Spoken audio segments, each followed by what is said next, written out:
We hold these truths to be self-evident, that all men are created equal, that they are endowed by their Creator with certain unalienable rights, that among these are life, liberty, and the pursuit of happiness.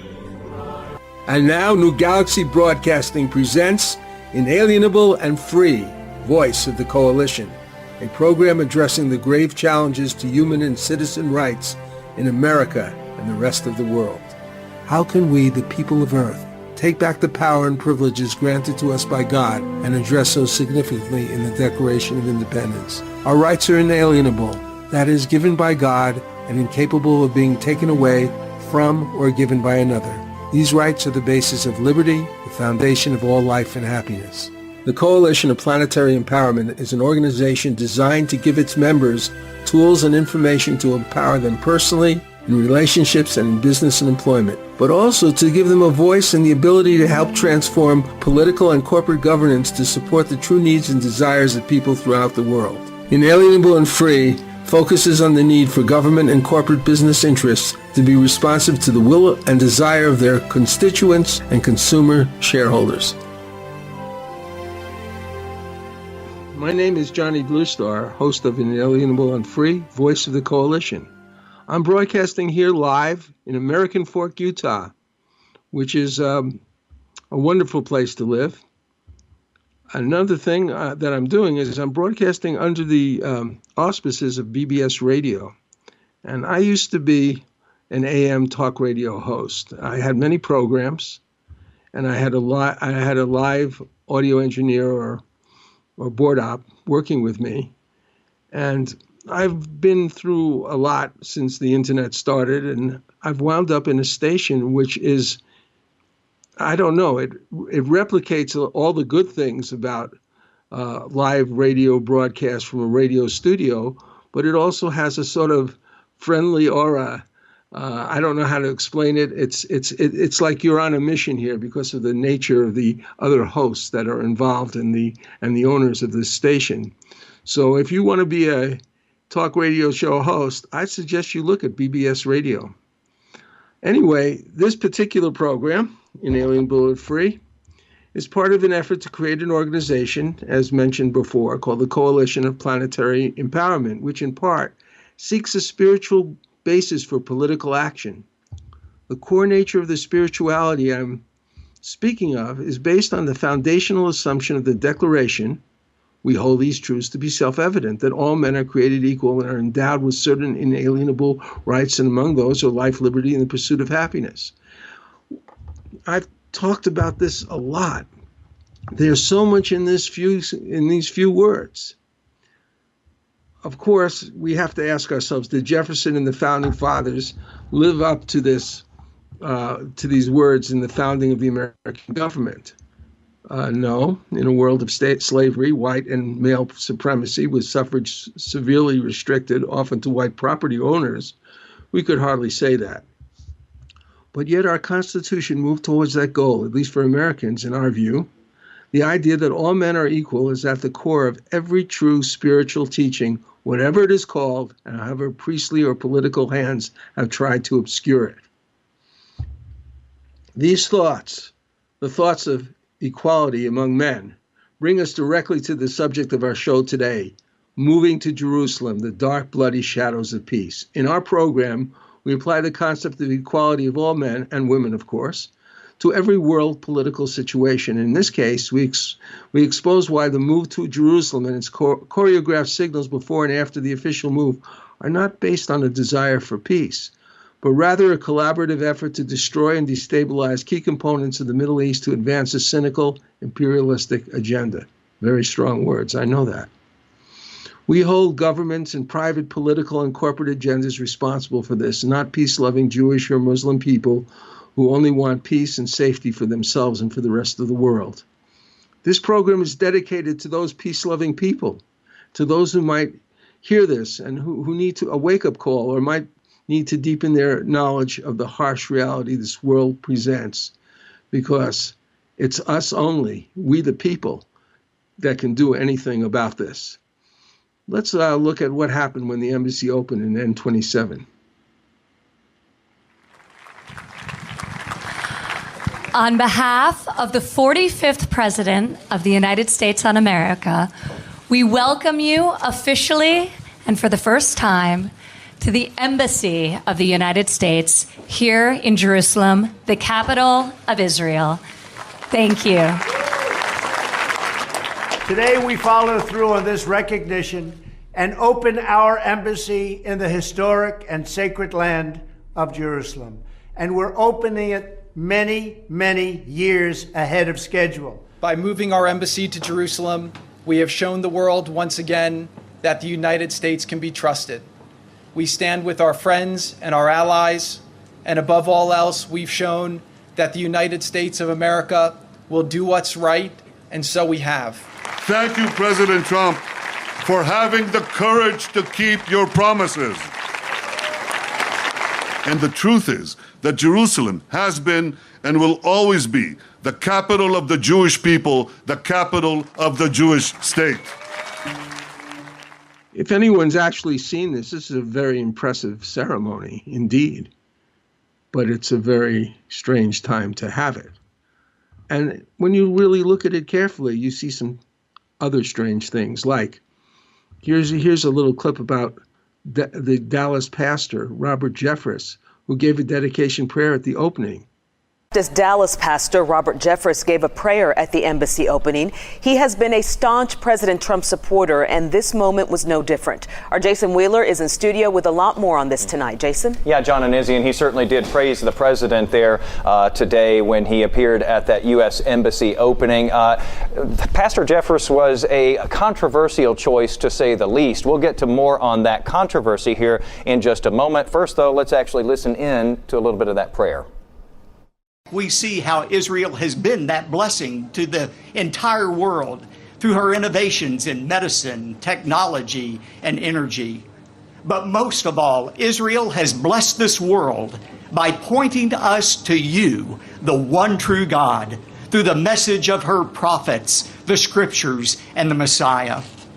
We come before you today thanking you for your providential and powerful protection of this nation from all who would seek to destroy her. This nation, the nation of Israel, you have called the apple of your eye. Okay, so that was some of the actual prayer today. You may have seen this on your social media feeds last night, though. Former Republican presidential candidate Mitt Romney saying Robert Jeffress says you can't be saved by being a Jew, and Mormonism is heresy from the pit of hell. He said the same about Islam. Such a religious bigot should not be giving the prayer that opens the United States Embassy in Jerusalem. Boy, that really stirred things up on Twitter last night. And then today we saw the pastor himself tweeting a response. It was his appearance this morning on Fox and Friends rebutting what was said here by Mitt Romney. Let's take a listen to that. These were comments ripped out of context from years ago. Secondly, for historic Christianity for 2,000 years has taught that salvation is through faith in Christ alone. And the fact that I and tens of millions of evangelical Christians still believe that is not bigoted and it's not newsworthy. Well, it's interesting. I told you I was broadcasting from American Fork. American Fork is a largely Mormon community. I'm not a Mormon, but half my family is. And the other half, the other parts of my family are partly Christian and partly Jewish. So I have to take this person's insult against my friends who are Muslim, Christian, and Jewish as rather Muslim, Mormon, and Jewish as kind of upsetting. And I can tell you, living here in this community, these are the nicest people you'll ever meet. They're very friendly. They never are pushy with me in any way in terms of their religious beliefs. They know who I am, and they have just welcomed us here. We've been here for, 3 or 4 years. So given his statements, this pastor's statements from utilizing his anti-Mormon, anti-Jewish, anti-Muslim remarks, he would hardly be a fitting choice by any stretch of the imagination I don't know if I mentioned it, but he is a Fox News contributor, too. That's interesting. It is almost as if the official program, structured as it was to highlight a certain type of Christian faith, coupled with the bad timing of the official opening that coincided with the Palestinian massacre, was an intentional self-destructive effort at those who would dare to pray for peace in the shadow of their own crimes against humanity. Well, that's how I feel about it. I feel it is a very, very serious thing to bring this man aboard, since I know that they knew it. Well, everyone was very congratulatory at this wonderful meeting of moving the embassy to Jerusalem. But while the speech was going on, as I've said, lethal force was being used on protesters, resulting in multiple deaths and hundreds of wounded. Let's hear more about these protests. N29. Now to developments here in Israel. President Trump made good on his campaign promise to move the U.S. Embassy from Tel Aviv to Jerusalem, now recognized by the U.S. as Israel's capital. In a recorded message played at the opening of the embassy, the only foreign embassy in Jerusalem, Mr. Trump said, "Our greatest hope is for peace." The reality today was violence, especially in Gaza. However, Palestinians who hope to make East Jerusalem their capital stage mass demonstrations, setting fires and throwing firebombs and stones across the border into Israel. Israeli soldiers shot and killed more than 50 Palestinians. More than 1,200 were hurt. We witnessed more protests in the West Bank city of Ramallah. We're going to have more on that in just a moment, but we begin with Holly Williams in Gaza on the deadliest day there since the cross-border war of 2014. They were angry today in Gaza about the new US embassy. Men and women threw rocks. And while many protesters were peaceful, some started fires along the border fence with Israel. They've been demonstrating here for 6 weeks now, 40,000 of them today, according to Israel, encouraged by Hamas, the militant group that's controlled the Gaza Strip since 2007. Israeli soldiers dropped tear gas canisters from drones. They'd already dropped leaflets warning Palestinians not to get too close to the fence. And when they did, the Israelis used live ammunition. There are casualties coming back from the fence. Some of them have been shot, and it is utter chaos here. Palestinians want to return to lands they fled in 1948 when the State of Israel was founded. And they are furious over what they say is American bias towards Israel. But with their slingshots and burning tyres, the protesters, including 6 children who were reportedly killed today, seem to be losing their lives for nothing.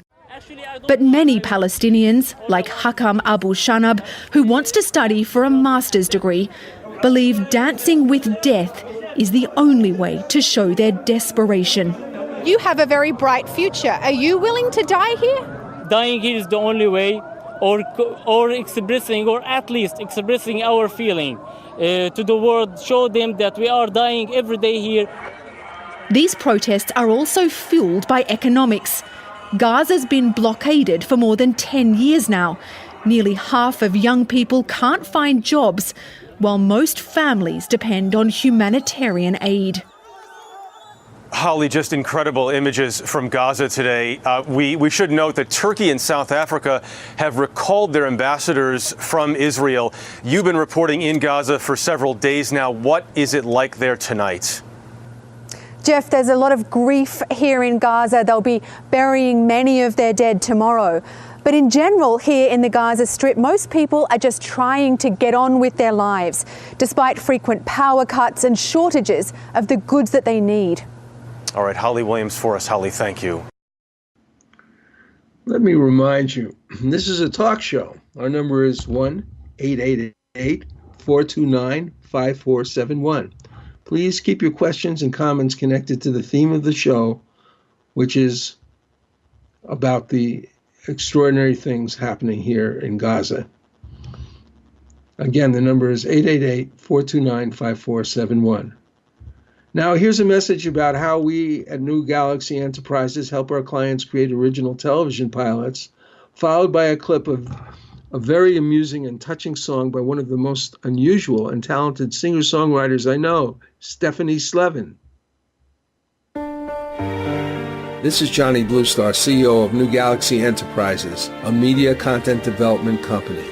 The original productions by Amazon, Hulu, and Netflix in particular has opened up a new and powerful form of television that has both global income and still unexplored profit potential as convergence between offline and online media continues to blossom. We can help persons needing creative help to turn their ideas for television pilots into actionable, marketable scripts. There's probably nothing more exciting in the field of entertainment than these new vistas online as that capacity crosses more and more to the big screen, and the opportunities for instantaneous online projections of any type of media in that perennially popular venue. To learn more about New Galaxy, see samples of our work, or talk to us about your project, please go to www.newgalaxyenterprises.com and fill out the contact form. This song by Stephanie Slevin has got a lot of listeners throughout the world. It's called I Know You Love Me the Most, and it's a fun song. I may have marmalade on my toast and you may have your caviar. I may walk to work in my second-hand shoes and you drive in your fancy car. I'm down here and you're up there. You're giving me the looks like you don't care. But they say love and hate are so very close, so I know that you love me the most. I know by the way you stare at me that deep down inside you care for me. You may drink champagne to my cup of tea, but nobody freaking cares. And you say I ain't the one for you, that I'm way down there beneath the view. But look at what your poor shake's done to you, and nobody freaking cares. She took your money and laughed at you, and then slept with all your mates and they were laughing too. So let's kick her to the curb, yeah, me and you, for nobody freaking cares. And I know you said bad things of me, but deep down inside you care for me. For they say love and hate are so very close, so I know that you love me the most. You took to your drink and your one night stand, so please don't judge me by your own bad hand. Yeah, stand up straight, just be the man, for nobody freaking cares. And come down off your mighty horse and take a chance on me, and we'll run the course, and we'll show the bitch we don't do divorce, for nobody freaking cares. And I know you said bad things of me, but deep down inside you care for me. For they say love and hate are so very close, so I know that you love me the most. Yes, I know that you love me the most.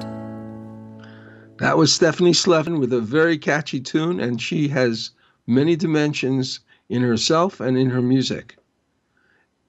Anyway, I understand that Andy Miller is on the line. Hi, Johnny. Hey, how are you doing? I was listening to your show, and I think finding out more information about what's been happening in the Palestinian area and Israel is great. The problem is there's so much that we need to know. I started to look at the legal status of the territories, which is complex. And I started to look at the conflicts, which are thousands of years old, in an area where all the peoples have had trouble reconciling the religious to non-religious laws. For instance, even among the religious, here in the United States we have a written constitution, but in Israel and Palestine there is no written constitution. They have a set of laws that have developed over time, but the ages-old conflicts between whether the laws should be derived from religious writings or secular writings, even in Netanyahu's family there's a debate. So when I step back, yes, it's horrible, but one of the reasons it's horrible is because no one has taken a long look at the people in power and why they do what they do. We focus on words like the rule of law, but even in our country we're having a crisis where leaders believe they can make their own laws. So, for instance, in Gaza and the West Bank, they were supposed to be, the UN said one thing, countries on the ground did another, And even when you look at what the UN says, is that truly international law? Some people say depends on who's running the UN. So there's various perceptions that you can take. You and I have the luxury to have time to be thoughtful. Many people in that area are just struggling for survival, and if they were led by leaders who took the time to be thoughtful, they would be much better off. But they're led by leaders who are reactive, transactional people, usually with self-serving motives, and they just want to make an instant response in a transactional fashion without any understanding of what justice and freedom mean.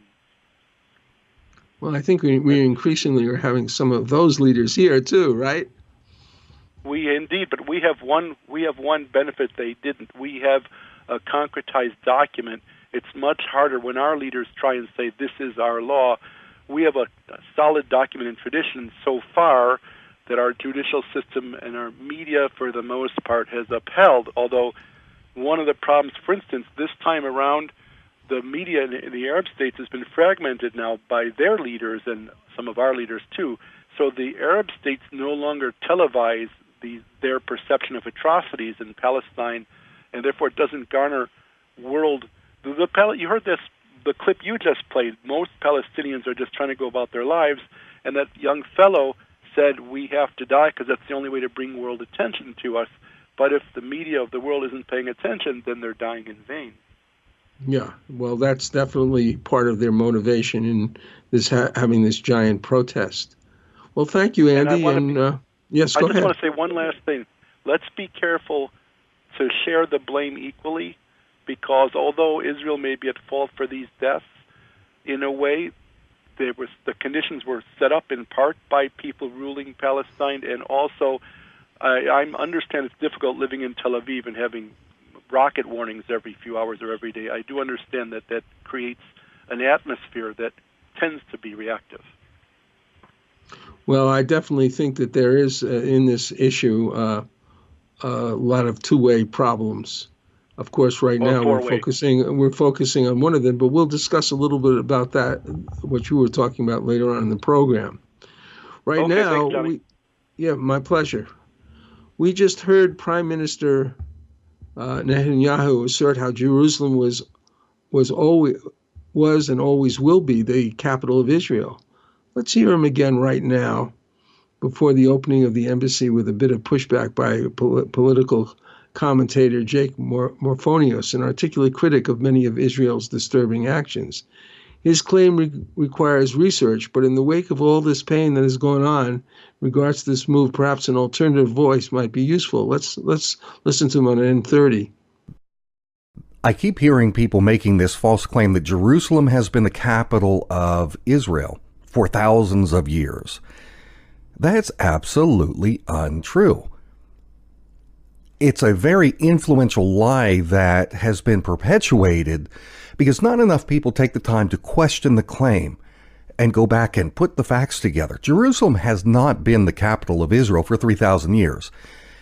Did you know that if you add up all of the years that Jerusalem was the capital of the Kingdom of Israel, including all of the time frames that are in the Bible, the entire book, it would add up to less than 200 years. That's true.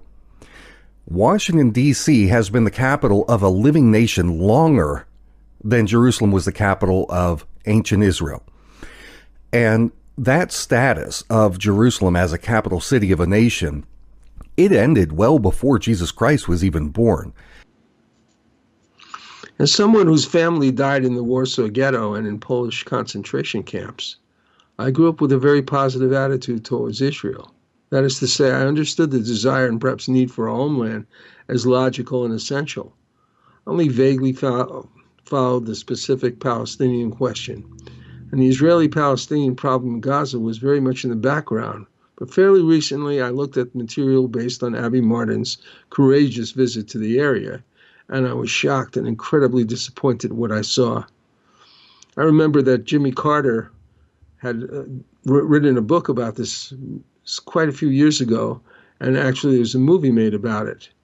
And it just sort of disappeared. As a matter of fact, I recently tried to find the movie. I could not find a copy that I could look at.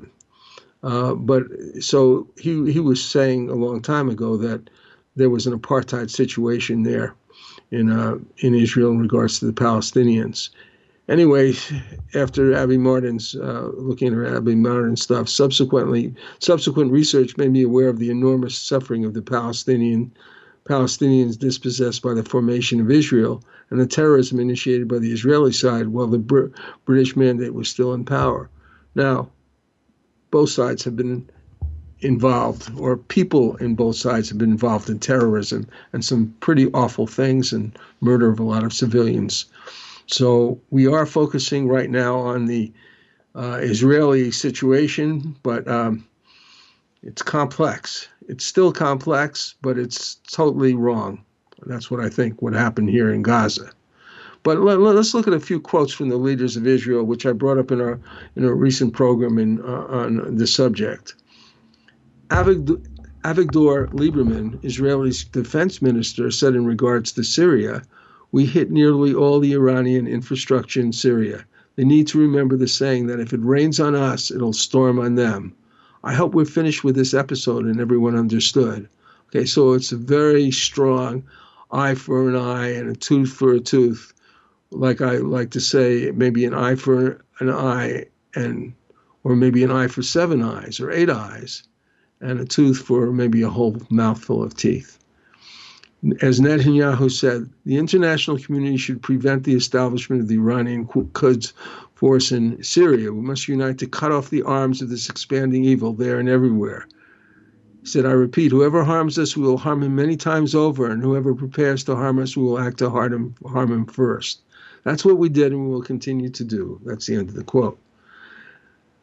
Well, we've got several things here. The idea of preemptive war, whoever prepares to harm us will act to harm him first. That idea is dangerous. Yes, if some horrendous act is known about clearly, perhaps it should be stopped. The problem is when actions are taken that are based on insufficient evidence and are not only truly transparent, so a government can act preemptively for its own, not truly transparent, so that a government could potentially preemptively act for its own selfish purposes. Oh yeah, that was preemptive. Well, where's the evidence? The 2 attacks in the U.S. on the last 2 alleged Assad government's use of chemical weapons were neither transparent nor truly evidential based, at least to the public. In fact, there are, as we have demonstrated, multiple claims that Assad was not involved in any kind of chemical attack, and that even certain elements of the alleged attacks were fabricated by terrorist factions. Shades of the Gulf of Tonkin, the incident where a fabricated attack on the U.S. warship Maddox became the basis for the bombing of North Vietnam. But the Gulf of Tonkin seems clearer now, whereas the motivation for the U.S. attacks on Assad is still engulfed in shadows, with bits and pieces of its potential reality only coming out from alternative media. Well, the other aspect of Israeli strategy is to strike back disproportionately, and also that has drawbacks when the retaliation is based on the death and destruction, often with terrible consequences for the innocent. So let's take a look at what Gaza has been like. And N31. Life in Gaza is a painful struggle to get by. An 11-year blockade by Israel and neighboring Egypt has cut off the Palestinian territory from much of the world and brought its economy to its knees. The siege was put in place in 2007 after Hamas took control of the Gaza Strip. To the U.S. and Israel, the group is a terrorist organization. 2 million people are packed into this small strip of land, 1/10 the size of Rhode Island. Permission to leave is rare, and unemployment stands at 40%.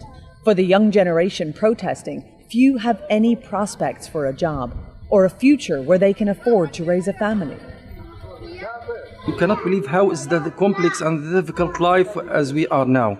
All the streets are full of trashes or of garbage. All the people, they have no work, they have not employment. We visited Ahmad from the protest in his home. He and his family have fallen on very tough times. Before the 2014 war, he drove a taxi, but his car and apartment were destroyed in the Israeli airstrikes. So they moved into this cinder block shack. It has no running water, and they cook on an open fire, unable to afford gas. He did casual work on building sites to pay the rent, but hasn't been able to work since he got shot. The family survive on handouts and the small vegetable patch in their backyard. Most Gazans cannot afford a generator during the lengthy power cuts here. When people here run out of electricity, they only get 3 hours a day. They can either use a small battery to try to operate lights, or they just go outside and light fires. This life has given Imad, like many Gazans, a sense of having little to lose. Why do you go? Although it is dangerous and they use ammunition and gas, if the Palestinian nation does not go to fight for its rights, then who will do it for us? We are walking into death, but we are not afraid. I have the right to do this. Even when the Israeli soldier shoots me, he is afraid of me. The soldier knows this is my right. The man who's talking, I believe that he, based on what I saw beyond this clip, he was shot twice in the legs, and he walks around in crutches, and he's still going back to the border during the protests. Well, as our last clip explained, the living conditions in Gaza are terrible. One could spend 3 hours or more discussing it. Very little electricity, shortages of food, and poor housing and polluted water. Abby Martin has done an excellent job of showing these conditions during her visit to Gaza. Her work demonstrates the brutality of the occupation. And as I say, this particular voyages by her and her videos have kind of changed my life. And it's a microcosm of other things that are going on in the world, many, many things. And I want to see something changed. So anyway, although there are many unacceptable things to focus on in Gaza, let's just talk about one shocking reality.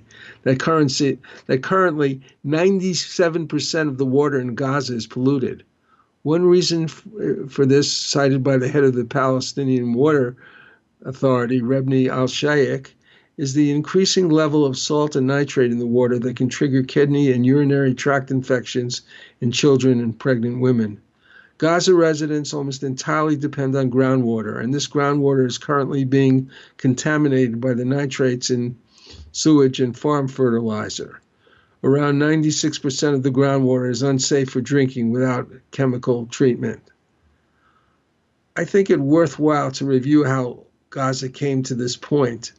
Let's hear a brief clip from an interview by Aaron Mate of The Real News, to me one of the more responsible news sites I've come across. That is The Real News. In this clip, Aaron interviews author Norman Finkelstein, author of Gaza, An Inquest into Its Martyrdom. That's N32. Norman, welcome.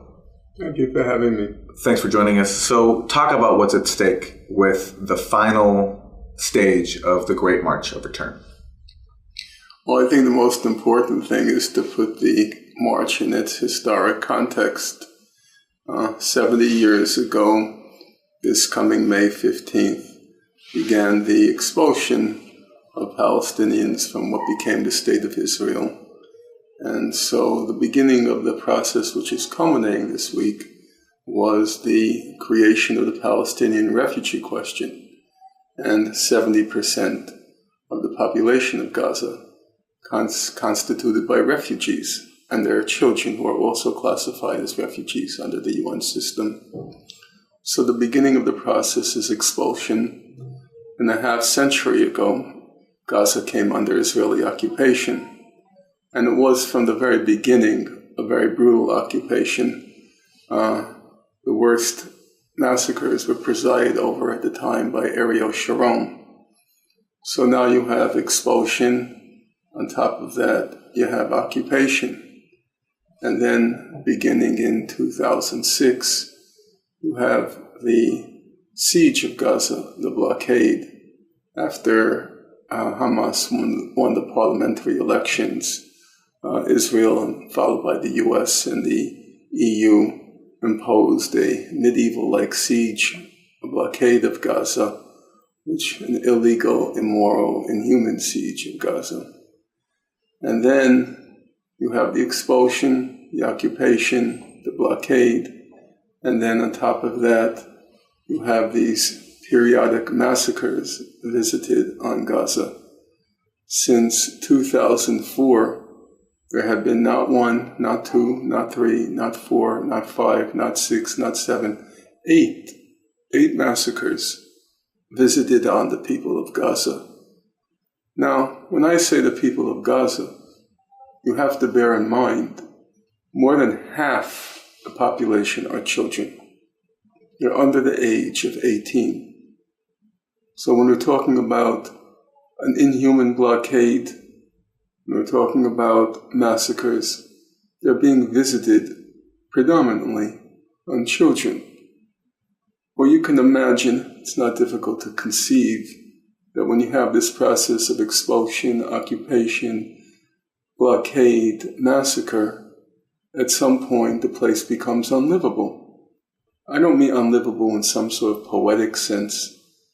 We're talking about physically. The UN consists mostly of bureaucrats, very dry bureaucrats. And they put out, on the other hand, they put out quite competent reports. And beginning in 2012, they were asking a very realistic question. Will Gaza be livable in 2020?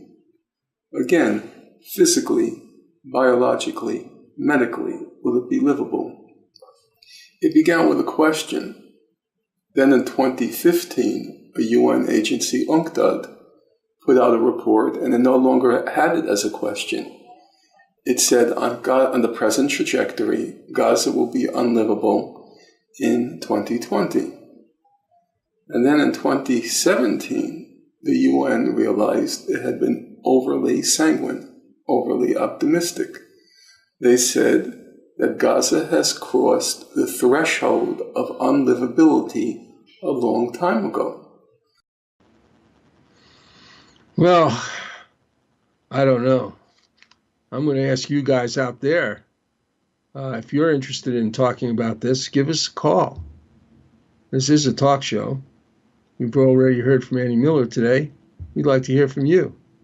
Our number is 888-429-5471. Please keep your questions connected to the theme of the show today, which is about the events in Gaza and the move of the embassy to Jerusalem. Number again is 888-429-5471. Well, I'll now give you a taste of a science fiction novel I wrote with Carlos Lopez Avery called The Thrice Born, followed by a look at the mission of New Galaxy Enterprises, our content development company.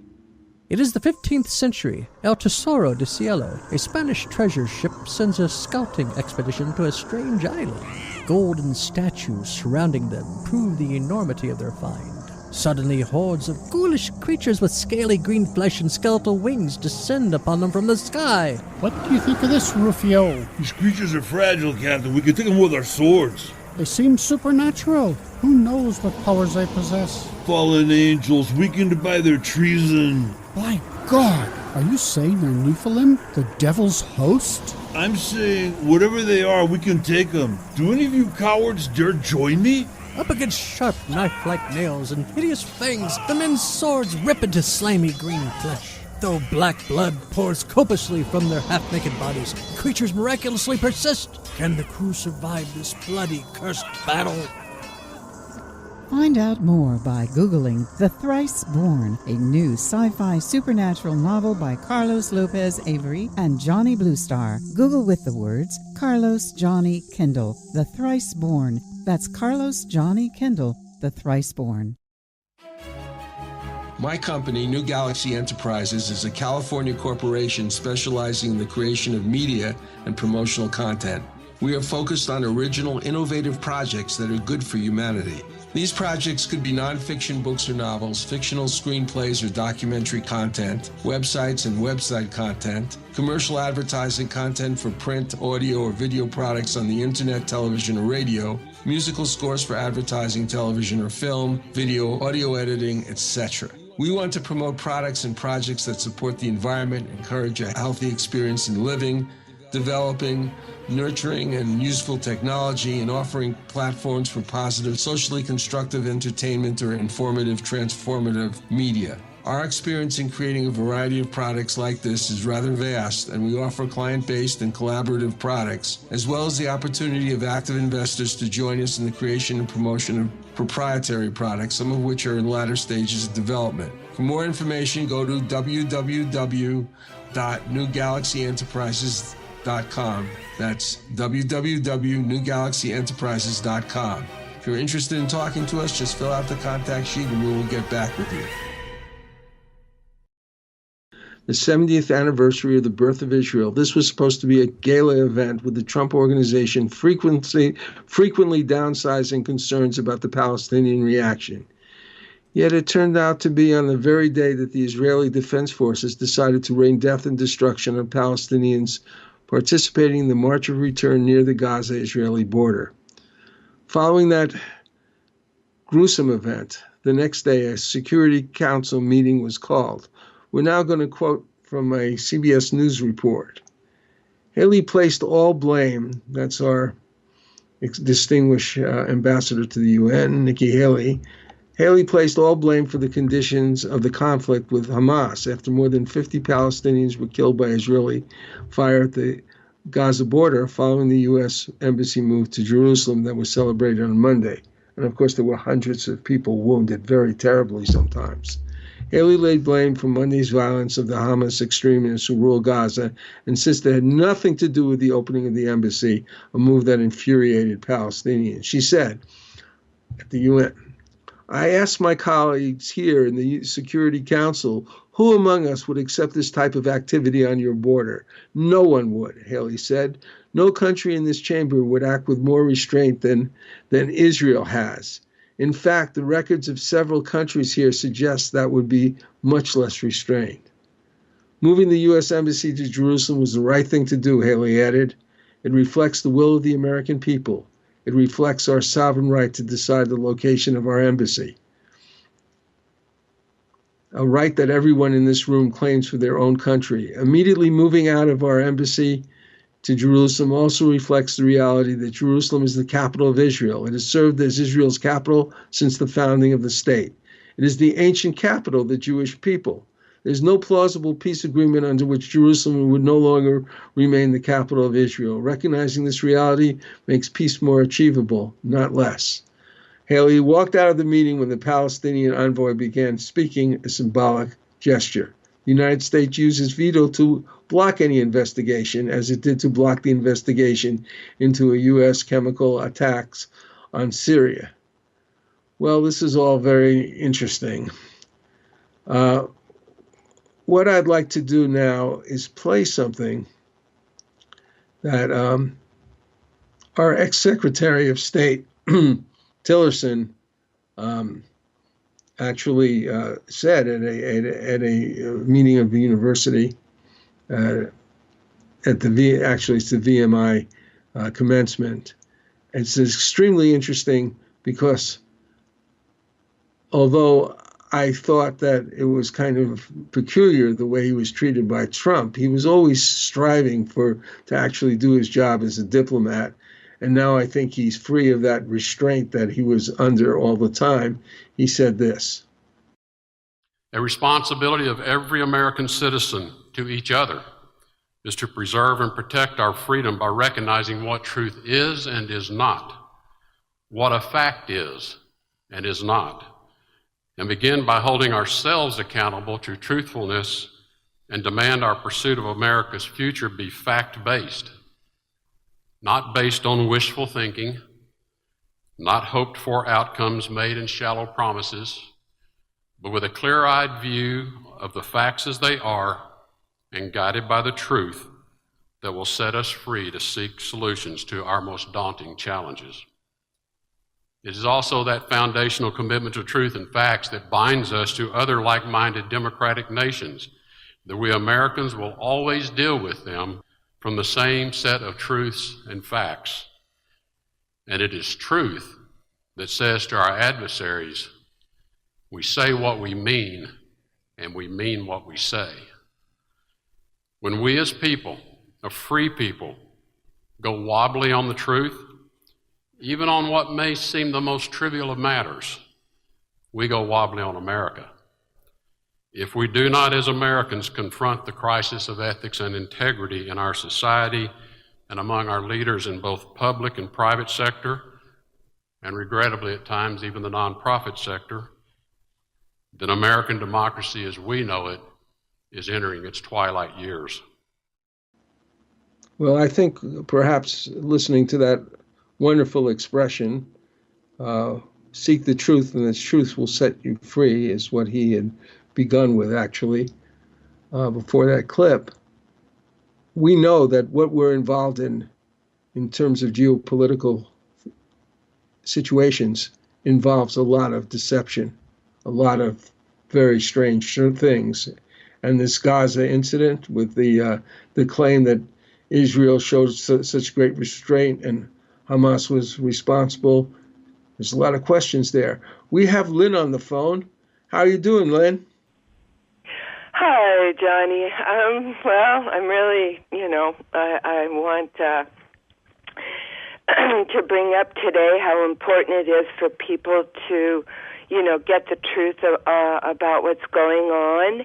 And so I called in to get people to go to the website, jewishvoiceforpeace.org.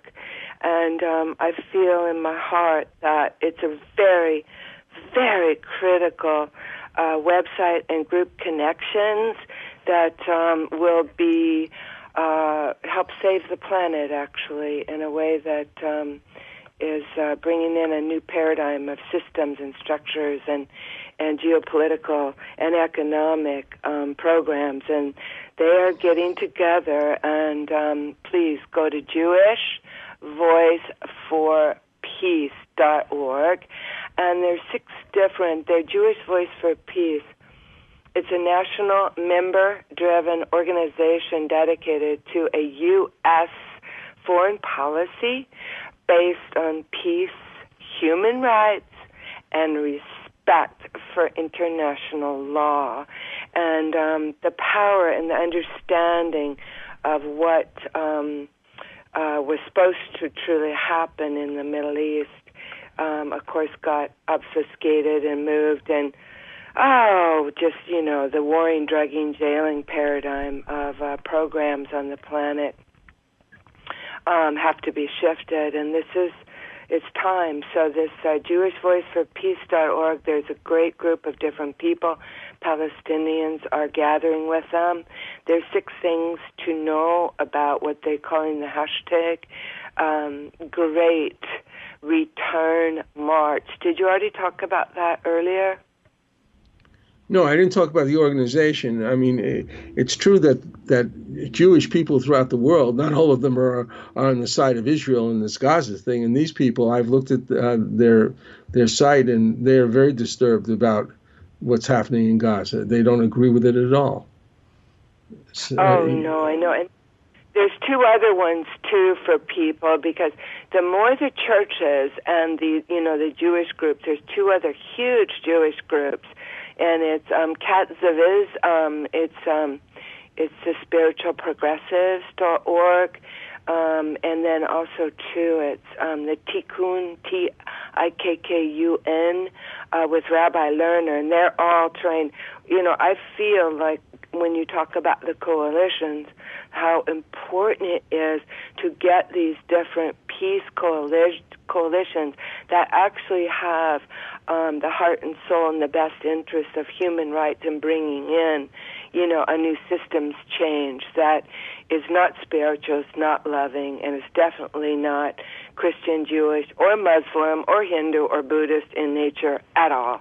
So, and these 6 different, on the Jewish Voice for Peace, I know we're running out of time, Jewish Voice for Peace website, they have different, please go there, jewishvoiceforpeace.org, because the hashtag Great Return March is very important. They have senators to investigate Israeli violence is number 1.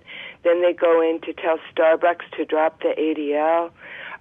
There's different people that resonate at different levels of environmental issues or what have you, and they'll be drawn to help in their own way. No business in illegal settlements. That's another one of the 6 tenets.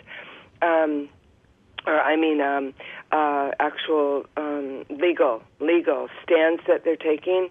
Tell ahead to me that you are with her. So women's groups like, Charter for Compassion.org the Women's Charter for Compassion.org group, would be able to get involved at these different levels. Thank you, Lynn. Okay. Thanks. Thank you so much. There's certainly a lot to talk about, and certainly we want to invite these people to participate in the coalition, which will help bring many different groups together to work on talking to each other and getting initiatives sent out and getting the right people elected. So we're sort of like hoping to create this kind of resource. I want to get back for a second. Thank you, Lynn. I want to get back to about Hamas here. And, Hamas is being blamed for this whole thing. And the Israeli newspaper Haaretz reported on May 17th that Israel had attacked various Hamas posts in Gaza overnight after machine gun fire hit an Israeli house. According to this report, there was no human casualties, but some property damage. So there was more than just reprisals on the border. Is Hamas truly culpable for all this dead and wounded? Can you blame them? Well, Max Boot, a columnist for the Washington Post, says, of course. Hamas, the terrorist organization that controls Gaza, would not accept any U.S. embassy anywhere in Israel because it doesn't accept the state of Israel. Its charter says that Palestine is a land that was seized by racist, anti-human, and colonial Zionist project, and vows the resistance shall continue until liberation is accomplished. So he says further, this man, Max, he says, amid this despair, Hamas has mobilized tens of thousands of Palestinians to march towards the border fence. And its aim is to pressure Israel and to create this huge scene. And we're going to have to discuss this a little bit more another time. So we want to thank you for coming, and we will get back to this shortly.